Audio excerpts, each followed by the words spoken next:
Baik, bismillahirrahmanirrahim. Assalamualaikum warahmatullahi wabarakatuh. Perkenalkan, nama saya Muhammad Arafat Al-Syaki dengan NIM S1 F1211027, Program Studi Rekayasa Infrastruktur dan Lingkungan, Fakultas Teknik Universitas Haloleo. Baik, di sini saya akan sedikit menjelaskan terkait mata kuliah infrastruktur wilayah dan kota, yang dimana kali ini saya akan mengambil studi kasus pada negara India. Sebelum kita melangkah lebih jauh atau lebih dalam, ada baiknya kita harus mengetahui dasar-dasarnya dulu, yaitu berupa definisi dan dampak dari infrastruktur itu sendiri. Untuk definisi dari infrastruktur itu adalah seluruh infrastruktur itu adalah seluruh sektor atau seluruh struktur dan juga fasilitas dasar, baik itu fisik maupun sosial, misalnya saja bangunan, pasokan listrik, dan lainnya, yang dibutuhkan untuk operasional aktivitas masyarakat maupun perusahaan. Infrastruktur juga bisa dikatakan sebagai segala jenis fasilitas yang diperlukan oleh seluruh masyarakat guna mendukung berbagai aktivitas masyarakat dalam kehidupan sehari-hari. Dengan kata lain, infrastruktur merupakan semua fasilitas, entah itu fisik maupun non-fisik, yang dibangun oleh pihak pemerintah atau perorangan guna memenuhi keperluan dasar masyarakat dalam lingkup ekonomi dan sosial.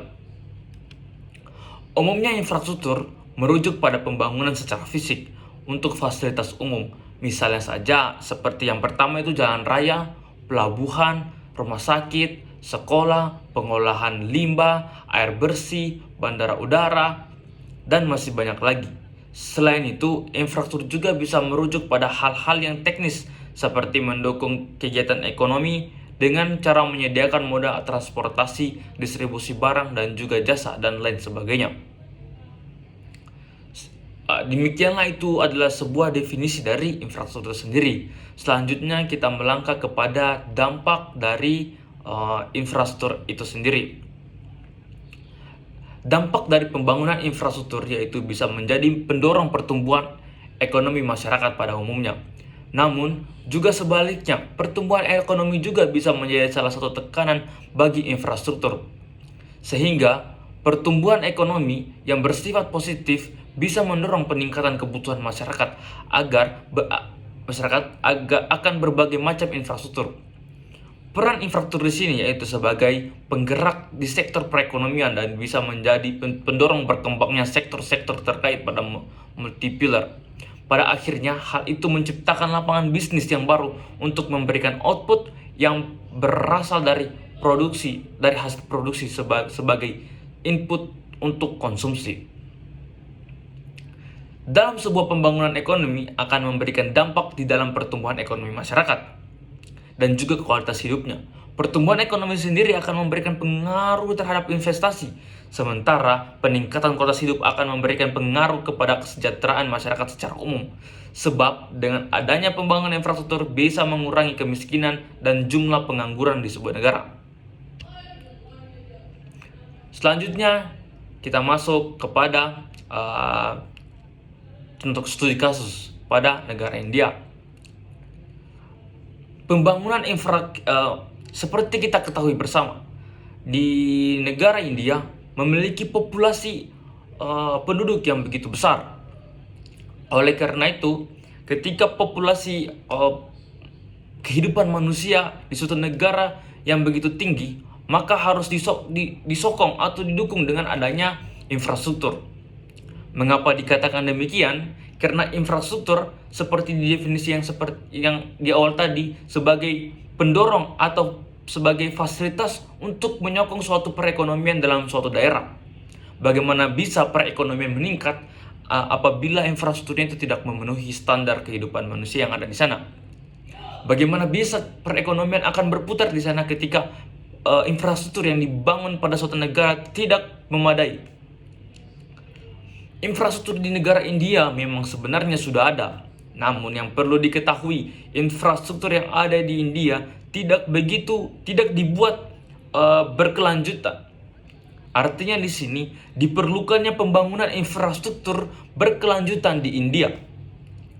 Sistem infrastruktur berkelanjutan adalah sistem yang direncanakan atau dirancang dan dibangun dioperasikan dan dinonaktifkan dengan cara yang menjamin keberlanjutan ekonomi dan keuangan, sosial, lingkungan, termasuk ketahanan iklim dan kelembagaan di seluruh siklus hidup infrastruktur. Infrastruktur yang dibangun infrastruktur alam dan infrastruktur hibrida yang menggabungkan fitur-fitur keduanya merupakan contoh infrastruktur berkelanjutan di negara India itu sendiri. Jalan raya, kereta api, pelabuhan, listrik, dan infrastruktur adalah beberapa sektor infrastruktur penting yang akan mendorong pertumbuhan di tahun-tahun yang akan mendatang.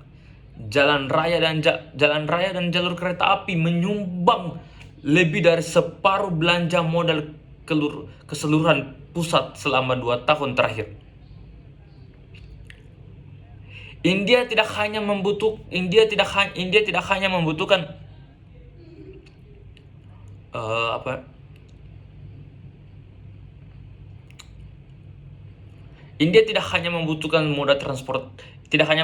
infrastruktur, tetapi juga infrastruktur yang berkelanjutan. Kerangka kerja yang terdefinisi dengan baik, yang berkonsentrasi pada pendanaan proyek dan menggabungkan faktor lingkungan dan sosial di berkelanjutan sangat penting bagi pertumbuhan di India. Dan investasi pada proyek energi terbarukan sangat penting untuk menurunkan jejak karbon negara tersebut dan mendorong baruan energi yang lebih ramah lingkungan. Kemudian kita harus mengetahui dalam membangun sistem infrastruktur yang berkelanjutan, kita harus mempunyai prinsip-prinsip panduan. Yang pertama itu perencanaan strategis. Keputusan pembangunan infrastruktur harus didukung oleh kebijakan, peraturan, dan lembaga yang memungkinkan koordinasi antar departemen dan pemerintah serta administrasi publik di tingkat nasional dan daerah. Keputusan-keputusan ini harus didasarkan pada perencanaan strategis yang sejalan dengan agenda pembangunan berkelanjutan global dan konvensi internasional yang berlaku saat ini. Pemberian pelayanan yang responsif, tangguh, dan fleksibel. Perencanaan pembangunan infrastruktur harus didasarkan pada pemahaman dan yang menyeluruh mengenai kebutuhan layanan infrastruktur dan dipandu oleh berbagai alternatif yang tersedia untuk memenuhi persyaratan tersebut. Hal ini mencakup pengenalan dan pengendalian perubahan peminatan serta penanganan peminatan melalui renovasi rehabilitasi infrastruktur yang ada sebelum melakukan investasi pada infrastruktur baru. Yang ketiga itu menghindari dampak lingkungan. Dampak negatif infrastruktur setiap lingkungan harus dikurangi semaksimal mungkin dan modal alam harus dikembangkan semaksimal mungkin. Mengapa dikatakan demikian? Seperti kita ketahui bersama, India mempunyai populasi air atau polusi udara yang ada di India itu sangat-sangat tinggi. Baik itu polusi udara, polusi kebisingan, polusi pencemaran air, dan berbagai macam yang diakibatkan oleh berbagai macam moda transportasi atau infrastruktur yang ada di sebuah negara. Konstruksi harus dihindari di wilayah yang penting bagi keberlangsungan keanekaragaman hayati atau dengan nilai jasa ekosistem yang tinggi. Pembangunan infrastruktur fisik harus berupaya untuk menambah atau memperkuat, bukan menggantikan kemampuan alam dan memberikan layanan seperti pasokan dan pemurnian air, pengendalian banjir, dan penyerapan karbon. Solusi berbasis alam harus diprioritaskan.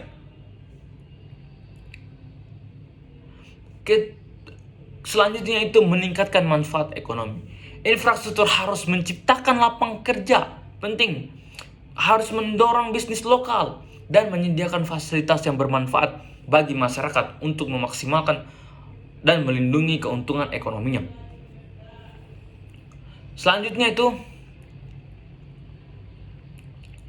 pengambilan keputusan berbasis bukti.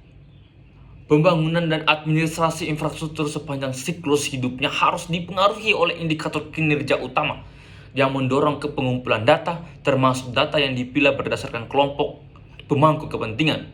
Pemantauan berkala terhadap kinerja dan dampak infrastruktur diperlukan untuk menghasilkan data yang harus dibuat tersedia bagi seluruh pemangku kepentingan.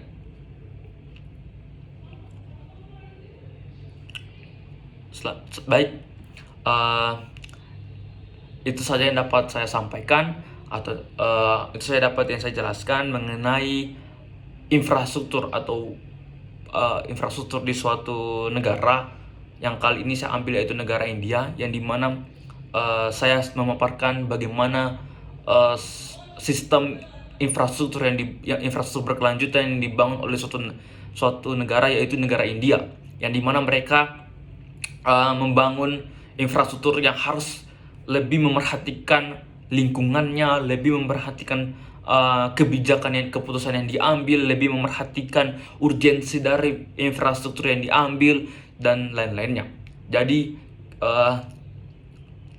demikian yang dapat saya sampaikan. Mohon maaf bila ada salah kata, dikarenakan saya adalah manusia biasa yang tak luput dari segala macam kesalahan. Wabillahi taufik walhidayah. Wassalamualaikum warahmatullahi wabarakatuh.